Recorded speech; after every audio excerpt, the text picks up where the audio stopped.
All right, well, welcome to week one. I'm glad you made it. Hopefully you watched the video in the first section that kind of went over the orientation to the class. So this is week one, and this is the mini lecture for week one. So first thing I wanted to just kind of go over, by now you should have purchased these two books. So you should have the Making the Team book by Lee Thompson, and then the other thing you should have is the writer's reference. And this writer's reference you will use throughout your entire program. So I would encourage you, if you rented it, it might be something you want to consider buying, because you will probably refer to the writer's reference throughout your entire MAOL program.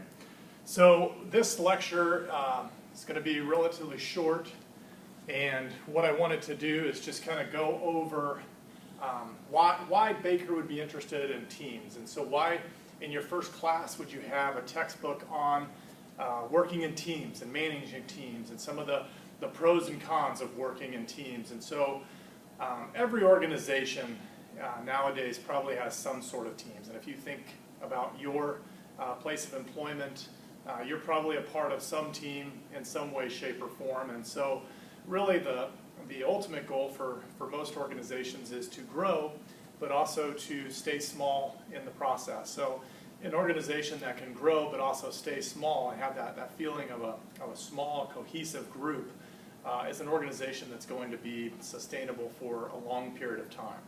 And so a perfect example of that would be Starbucks.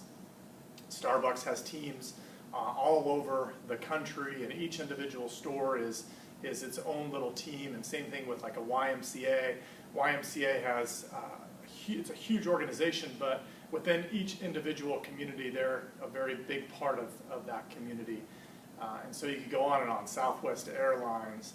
And where organizations really start to struggle is when individuals can't feel as though they're part of a team in an organization. So what we're going to do is look at, chapter one of Lee Thompson's book really looks at why teams fail. So, if teams are so great, why is it that some teams fail?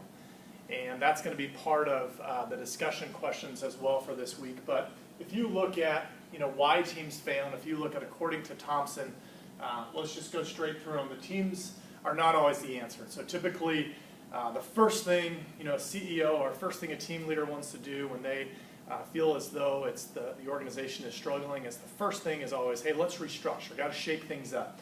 Got to move things around. Got to reorganize. Got to have a reduction in staff. And a lot of times that's not the right answer. And that's one thing that you have to be aware of. Managers fought the wrong causes. And so a lot of times the bad economy, or you have difficult personalities within the organization or on the team. And so the manager will sit there and say, well, we're going through a rough time and the economy's bad, and so therefore we continue to struggle. Managers fail to recognize their role in team building. So a lot of times if it's a manager-led team, the manager will be meeting with individuals one-on-one, but the manager will fail to bring the group together and make decisions so that everyone's on the same page. So if you're a team leader or if you're a manager and you're just going off of one person's information and not getting the information from the others on the team, you're going to get a very diluted or not an accurate picture. And so a manager must know that their role is supposed to be kind of the hub of the spoke and to bring that entire team together. And so the next one is failing does not always mean failure.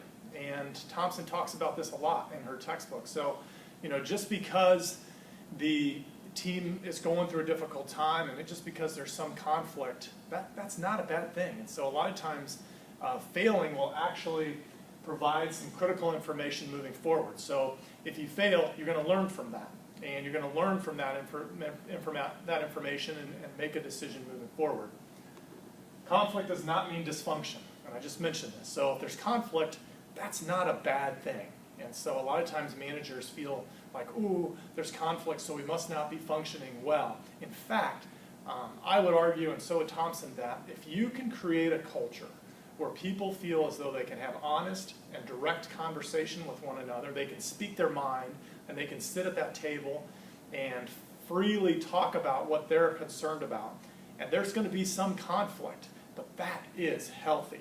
And if you can establish that type of culture, that's when good things really start to happen.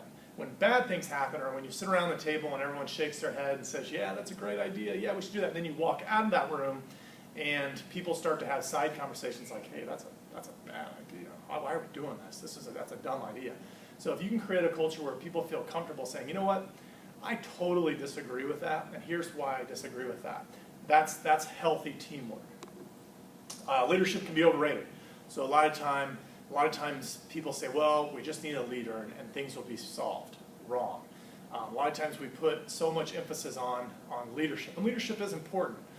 But in some ways, if you're so reliant on a leader, you actually put yourself at risk moving forward. And so you would want to have an organization that could operate by itself long after a leader leaves. And so, you know, a lot of organizations kind of have this heroic leader, and the organization is built around this heroic leader. But then once that leader leaves, that organization is kind of in a tough spot because they have no identity, and they don't know where to go because they've always just been used to relying on that one leader. And then wrong circumstances are doomed to fail from the start. So lack of information and education, lack of communication from the team. So if you don't have crystal clear expectations at the start of that team is going to fail. So if the team doesn't know exactly what they're supposed to do, there's going to be some struggles.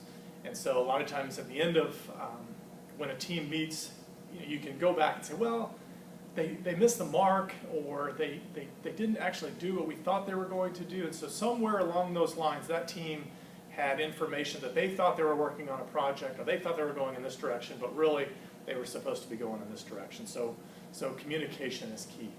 And next week, what we're going to do is talk about kind of the essentials of making the team. And so at this time, what I would do is tell you to go and make sure you post your bio for the week.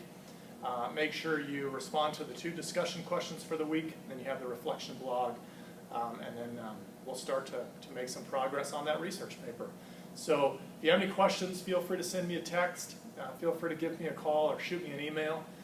If you have any concerns or if you're confused in any way, shape, or form, just let me know. Thanks.